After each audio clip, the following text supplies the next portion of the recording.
একদিন পাশের বাসার ভাবির স্বামী তাদের নিজেদের বাসায় এসে খুব রাগ করে ভাবিকে বলল, শোনো, আজ থেকে আমি এই বাড়ির বস, আমার কথা ছাড়া একটা পাতাও নড়বে না। বউ শান্তভাবে বলল, আচ্ছা, আগে হাত মুখ ধুয়ে আসো, তারপর বস হও। স্বামী আরও গম্ভীর হয়ে বলল, না, আগে আমার চা দাও।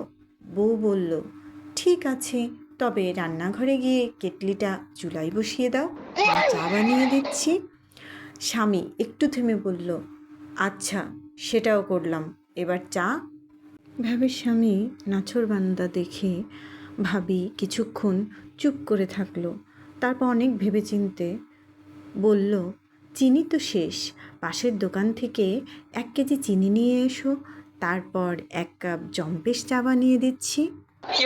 এই কথা শুনে স্বামী রাগে গজগজ করতে করতে দোকানে গেল। ফিরে এসে বলল, এবার তো চা হবে নাকি? শুনে আমাদের ভাবি মানে লোকটির বউ হেসে বলল, অবশ্যই হবে, কিন্তু চা বানাবো কি দিয়ে? কারণ গ্যাসটাও তো শেষ, নতুন সিলিন্ডার লাগিয়ে দাও। স্বামী এবার বিরক্ত হয়ে সব কাজ করলো, গ্যাসের সিলিন্ডারটাও এনে দিল। সব শেষে 1 কাপ চা হাতে নিয়ে বসতেই বউ বলল, এই নাও বাড়ির বসের জন্য স্পেশাল চা। স্বামী এক চুমুক দিয়ে মুখ কুঁচকে বলল, এ কি, চিনি তো দাওনি। বউ হেসে বলল, আরে বস মানুষ তো মিষ্টি কথা খেয়েই বাঁচে। ঠিক তখনই পাশের বাড়ির এক বড় ভাই এসে জিজ্ঞাসা করলেন, ভাই, শুনলাম আপনি নাকি আজকে থেকে বাড়ির বস? তখন ভাবির স্বামী দীর্ঘশ্বাস ফেলে বলল, হ্যাঁ ভাই, আমি বস ঠিকই, কিন্তু অফিসের বসের মতো। কাজ সব আমাকেই করতে হয়, কিন্তু সিদ্ধান্ত দেয় অন্যজন।